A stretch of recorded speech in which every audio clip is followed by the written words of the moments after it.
perto das anteriores, mas eu vou falar rapidamente sobre um dos projetos que eu estou trabalhando, que é o projeto Corte Sintético. Tá? Então, assim, o que queremos com esse projeto Corte Sintético?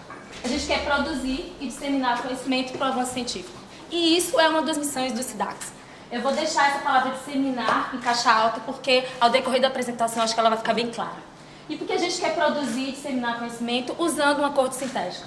Bom, tem havido uma crescente demanda, em especial da comunidade científica externa, e isso é o motivo da gente querer trabalhar com corte sintética, por acesso aos dados que são armazenados e vinculados no SIDAX. Só que aí, como o professor Maurício falou pela manhã muito bem, e ele frisou várias vezes, a gente tem uma grande preocupação com privacidade.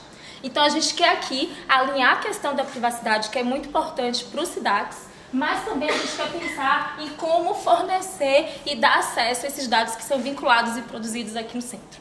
Bom, como é que a gente vai fazer isso?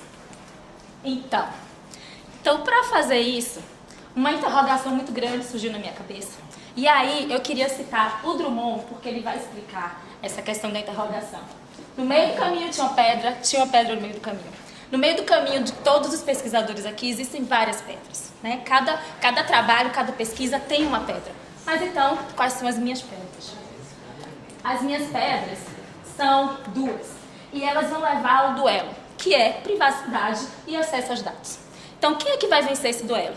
No meu caso, eu não quero ter vencedor ou perdedor. Eu quero equilibrar essa balança de privacidade e acesso aos dados. E como é que eu vou fazer isso com a corte sintética? A gente quer dar acesso aos pesquisadores externos também, a exemplo do NPD. A gente quer dar acesso aos dados que são vinculados aqui, mas a gente quer manter a privacidade. Então a ideia é gerar coortes fakes, que são chamadas coortes sintéticas, e a gente vai conseguir dar acesso a esses dados para as pessoas fora do SIDAX. Ok, como é que a gente vai fazer isso? Bom, é possível e é totalmente factível manter a privacidade dessas informações utilizando a teoria de dados sintéticos. E aí, no futuro próximo, esperamos nós, a gente vai conseguir disponibilizar essas bases sintéticas para que os pesquisadores possam trabalhar. Tá. Então, falando no status case bem simples, né, para que vocês não comecem a me atirar pedras aqui, a ideia dos dados sintéticos é, eu vou gerar uma base fake e eu espero que essa base fake ela consiga manter a estrutura original dos dados, né, da base de dados originais. Por exemplo, uma base vinculada sim, CADU sim. Eu quero manter a distribuição original desses dados, tá? E manter essa distribuição e manter as características essenciais desses dados. Então a gente vai gerar uma base de dados fake, mas com a preocupação de manter a privacidade das informações que não são confiáveis. E a gente vai utilizar como principal fundamento o modelo teórico que foi proposto por Rubin e vai utilizar modelos de imputação múltipla. Tá? Ok. Falei o que é uma coorte, mas qual a utilidade dessa coorte no contexto do SIDAX? Lembra daquele duelo? Privacidade e acesso aos dados? A gente vai resolver essa questão trabalhando com corte sintética. A gente vai possibilitar que modelos teóricos eles sejam previamente testados por esses pesquisadores.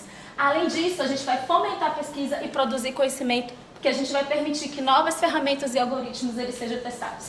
E além disso, a gente vai possibilitar ao SIDAX disponibilizar, lembra da disseminação em caixa alta? Então, a gente vai conseguir disponibilizar à comunidade científica essas bases de dados para que eles consigam testar e além disso, essas bases elas vão atender às normas regulatórias da Lei de Uso de Dados Pessoais. E aí, para finalizar minha apresentação, antes que o apito do Arthur comece a gritar ali, eu queria voltar àquelas pedras. Bom, para alguns elas são obstáculos, para outros elas são desafios. E eu diria que as pedras, que são todos os dias, né, roladas aqui dentro do SIDAX, elas são para nós desafios. E aí eu encerro, já que eu comecei com Drummond, eu encerro com outro grande poeta, que é o Fernando Pessoa, e ele vai traduzir o que esse desafio significa pra gente. Vale a pena? Tudo vale a pena se a alma não é pequena.